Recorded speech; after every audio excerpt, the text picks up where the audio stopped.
This afternoon, we'll look at making scatter charts and finding correlation coefficients in Excel.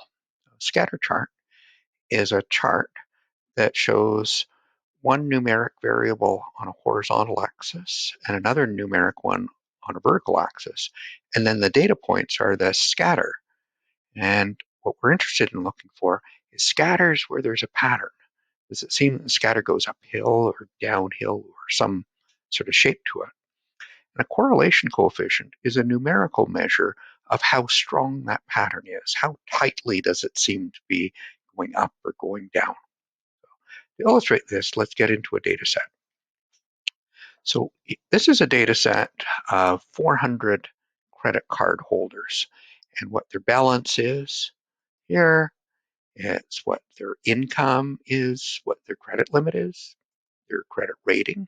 How many credit cards do they have in addition to this one? What their age is, how many years of education do they have, male or female, are they a student or not, are they married, and what their ethnicity might be. Now, it isn't a real data set, it's simulated. It was created by Gareth James and is part of a book of his named An Introduction to Statistical Learning with Applications in R.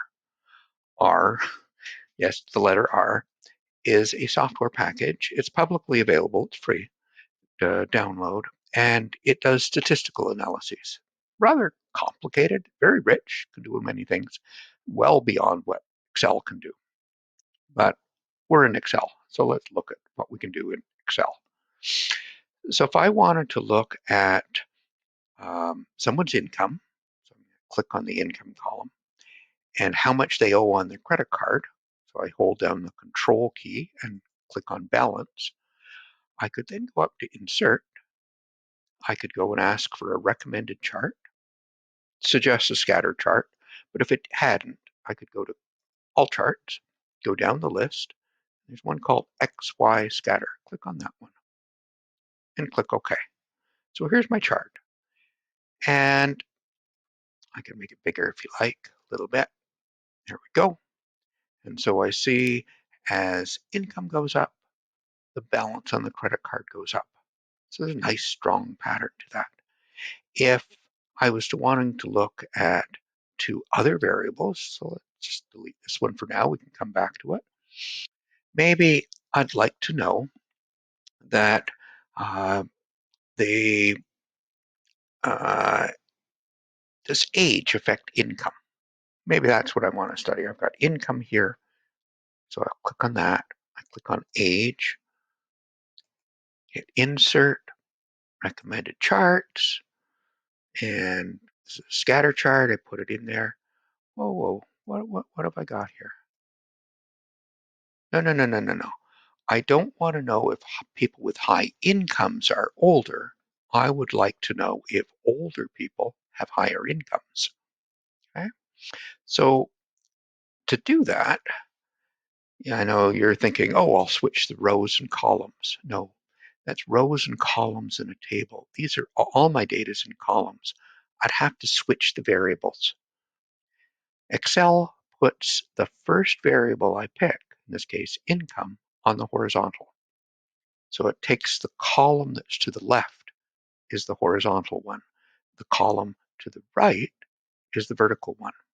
So if I want to switch this, what I'm going to have to do is go and I might want to take these columns, I'll copy them, and I'll create a new sheet, paste them in. But now I'm going to cut out income one, and I'm going to move it over here to the other side of age. So I've got age, then income. So if I take these two, can you see that? It's sort of small. I've got age to the left of income. Now if I do insert, charts, and my scatter chart, okay, you'll see there, this is income on the vertical axis, and it's got age on the horizontal. Well, I should probably put those labels in there. So you can, on your axes, I can put axis titles. So on my horizontal, I'm going to put age. And then Back here on the vertical, I'm going to put income. If you don't like having to read uphill, then click on this. Now right click, and I can format the axis title. And it gives me different things I can do. Let me see what I can do here. There we go. I want what direction. So I'd like, there we go. I want to put it horizontal. That's better. Okay, I can close that up. And up here, I should put a title. So I might say income increases with age. As it does, it seems to be going up. Okay? But I must say, it's not a really strong pattern, is it? It's here's 40-year-olds with very high income, and here's a 98-year-old with a very high income. But I've got of all ages people that have very, very, very low income levels. So it's not a particularly strong pattern. So within Excel, I can go and look at all kinds of different types of patterns between pairs of variables by just doing these scatter diagrams. Question though is, how strong a pattern is that? Whoops, excuse me. That within this, is this a strong pattern between age and income or a weak one? To find that sort of answer, I can go and look at a quick summary measure. I can go to data, I can go to data analysis, and one of the things is called correlation. It wants to know where my input data is. Now it just gives me one space for input data. I've got two columns. How do I tell it, the two columns? Well, in my case, they're both together. So let's just go grab these two. Okay, there we go. And they're in columns. I've got labels at the top of them. And that, let me just put it with this guy here. The output, I'm going to put up in E10. Let's go up to E10. I'm down at the bottom here. What do I get? Whoops, hiding. Let me move my picture over. There it is. It gives me a number, 0.17534. It's a number very close to zero. What would have happened if I had looked at income and balance? Those ones look quite close together. I just had those ones. Well, what happens here? Because it was a much stronger pattern. I deleted it, but let me go and pick it again. Whoops, excuse me. Go back here and insert my picture just so I can see it. I just want to remind myself that this is a stronger pattern. And this one, yeah, it seems to be stronger. It's sloping up. Let me look at another one that's, if I looked at someone's credit rating and that I looked at their credit card balance. Let me look at a picture of that one. Oh, hey, that one's a much stronger one. Much tighter than this other guy. So it's not as widely scattered. Or if I looked at their credit limit and their credit rating, okay, and look at chart on that one. Whoa, look at it. Very, very, very, very, very tight. Let me make this smaller so you can see it. There we can see all of them here together. So I've got a variety of charts here that this one, not very dense. This one is much tighter. This one looks like a straight line. Can we measure how strong that is? We had one earlier, this blob with a number of 0.17534. What are the numbers for these guys? So let's go and find it. I could go to data and I want to do data analysis. and I'm going to do correlation, and let's pick this out. So I want to pick income, and I want to pick, so before I had income, and I also wanted to have balance. Can I do that? What do I get? And let me put it somewhere. I'm going to put it on this sheet. I'm going to put it way over on the right here at R1. Oh, input range must be a contiguous reference. What does contiguous mean? Contiguous means they're side by side.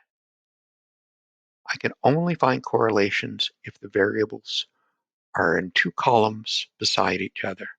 I'm going to have to copy them. I'm going to have to go cancel that, cancel that. So if I want income and balance, I'm going to have to copy those guys, put them in a new sheet. Then I can go to data, data analysis, correlation. I'm going to pick these two columns here, and let me put the answer over here in E1. There it goes. You probably can't see that. Make it bigger for you. It gives me a number called 0.46. So 0.46, and if you don't mind, let's just go and have a picture along with it. It's on the other page, but I'll just recreate it.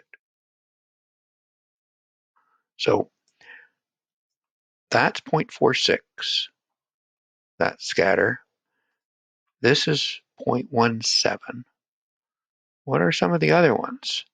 This one was credit rating and balance. So let me I have to take them separately, credit rating and balance, copy them, put them in a new sheet. This is annoying, but this is Excel. So so I remember my picture looked like a much stronger pattern there. And what did the correlation look like? Go back here, data analysis, correlation. I want columns A and B. I'm going to put it up in D1 like before. Boom, there it is. Let me make this bigger so you can see this. Whoa, much bigger. Well, 0.86. How big does it get? Let's look at these ones. Well, this one, they're both side by side. So this one here, this is the strongest picture we had, and it was limit and rating, and they're both together. So I can do this right here. They're both side by side. So it's not columns A and B, columns D and E. And let me put it over here in far right here. I'll put it in R1. There it is up there. And let me put it down here by my picture better. And I can make it bigger so you can see it.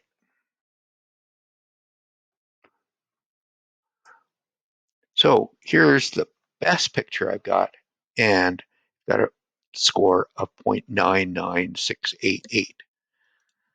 So these numbers, the lowest one I had was 0.17. Highest one is 0.99. These numbers actually range anywhere from -1 to +1. Yes, they can be negative. This is an uphill picture. If I had it downhill, it would be negative, and I'd have a negative relationship. Correlations range from -1 to +1. +1 means almost a perfect correlation between the two. -1 would be almost a perfect straight line that's negative going down. And numbers closer to 0, like 0.17, means the pattern is quite weak. In each instance, it's based upon a straight line type of relationship. And I could actually go and show you what that line looks like. If I go into my picture and hit design, I can go to some quick layouts, and some of them have lines in them. Let me pick this one. I know you probably can't see this line, but so let me change its format and make it solid line, and I'll make it weight bigger so that you can see it jumping out. So it's drawing a straight line through the middle of my scatter here. And if I looked at some of the other ones that I had, here's this really noisy one here. If I went and tried to draw a picture in it, I could again go to Design, Quick Layout, give me a line through there. Oh, you probably can't see this line, so we'll format it as well. Let's make it a different color, make it thicker. Oh, yick. Notice how the points are scattered way above, way below that line. What are some of the others look like? This one here. What's this one look like? So it had a higher correlation. So I could, with this one, again, go to my picture, add a line. There it is, that dotted thing that you can barely see. I'll format it and make it thicker. So, yeah, it does seem to be going up, but with quite a lot of things above and below it. And then this next one, which was better still, we could do the same thing. Go to Design, Quick Layout, add a line so you can see what's happening. Each one is looking for a straight line relationship. Actually, the number that we get, this correlation coefficient, doesn't really work well with curves.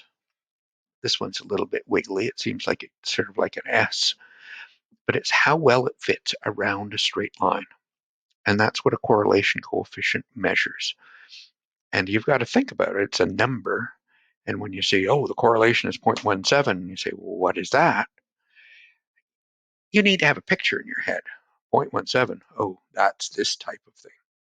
But if they told me, no, my correlation is 0.86, oh, sort of like this. But it's still not perfect by any means. To be able to get one that's nearly perfect, I need to get even with 0.99688, you can't get closer to 1 than that. I'm still scattered above and below. These numbers, it's a complex formula that's used, but in a sense, you can think of it as being similar to if I was to put a shape around this. Be patient with me here. Let me like something like this. I'm going to turn this. Oops, excuse me.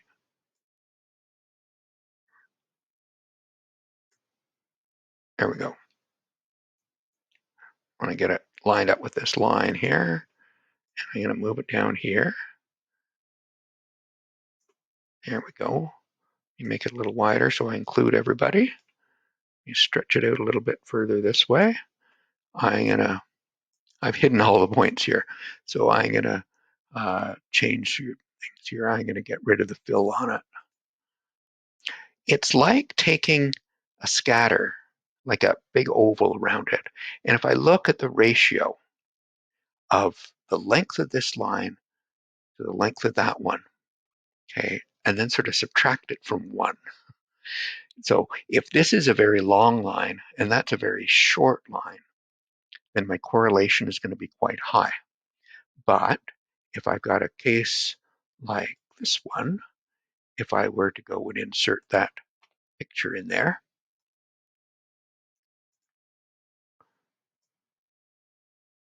and again, let me turn this guy. I want to turn it that way, about like that. Bring it over here, and let me widen it so that I capture more of these values. And I want to go that way. Slide it down a little bit. Let me get rid of the fill here. And you can see in this one, it's about the same angle there. With this one, if I measure the length of my oval, versus the width of my oval, they're getting closer to being in balance. And see, my correlation is now 0.46. And the fatter my scatter is, stretched this way versus that way, the lower my correlation is going to be. But they're all based upon working around a straight line. But these things are really helpful to us. It's nice. The picture, highly visual, gives me an idea of the relationship between my two variables. And if I had to convey to someone else, hey, is it a strong relationship, a weak relationship? Many people want a numerical measure of that. That they don't know, what do you mean by a weak relationship or a strong relationship? And you can tell them what this number is. And it's sort of like you need some experience working with it. It's like being asked, what's the temperature outdoors, or is it cold out, or is it warm out? You can talk today, it's freezing out there, it's around -5. Um, there, I've given you a number. What does -5 mean? To an American, they wouldn't know what I'm talking about because I'm using Celsius scale here. But if I told them if it was really hot, it would be 30 degrees out there. They have a sense of that number and they associate it with, do I have to wear a coat? Do I have to wear a hat? Or can I take my shirt off? That the number they've associated with their experience of experiencing the cold or warmth that you have. The same way, you're going to need to have mental pictures of scatters and of numbers. And so when someone says to you the correlation is 0.25, say, well, it's not zero, but it's not really good. It's going to be a wide scatter. Someone else says, oh, I've got a relationship with a correlation of 0.75. Oh, that's better. But it's still got some noise to it. Does that help? And that's how we do it. Oh, by the way, just one thing before you go. I've been doing them one at a time. What if I wanted to look at all of them at once, all my variables? Well, let me go, take my data. I'm going to grab it all. I've got pictures on top of it. Let me grab it all, copy that, put it into a new sheet. No, you can't. Oops, excuse me. I don't need my pictures. Now, I'd like to look. I've got some of these ones, though, they're words. Let me just take these ones out. I'll make these ones bigger so you can see what I'm working with. So I've got all of these variables that are just numeric. I've got even one called ID. What if I went and said that I wanted to find the correlation among all of them? Go to correlation. Okay. Now, not columns D and E. Suppose I grab columns B to I, and they're in columns, and I'm going to put my result just over here to the right. Let me put it in column K. Okay. A little bit of work gives me a whole table. So before I looked at the relationship, here's balance, and I looked at income, and the correlation was 0.46. I looked at credit limit, and it was 0.86. I looked at the relationship between income and age. That was 0.17. Or between credit limit and credit rating, 0.99688. So if you want to look at a pair of variables together, what's the relationship? Here you get it. Now, if you look at income compared to income, they're perfectly related. So I'm going to get a correlation of 1. Some of these ones, they're small numbers, but it says as you have that the correlation here minus 0.01. So between credit cards and income, it's negative. It means it's sort of going downhill instead of going uphill like the others. So we do have some that are negative, but I must say they're very, very tiny numbers. With education, as you have more education, it seems you have lower income, a lower credit limit, lower credit rating, fewer credit cards. That education appears to be negatively related to all these things. But the numbers are very, very, very tiny. They're very close to zero. But I can do them all at once in finding correlations, but the columns have to be contiguous, adjacent to each other, no words in it. It has to be all numbers. Throw in words and Excel will get upset. That's it. We're all done. Is that fun? Bye.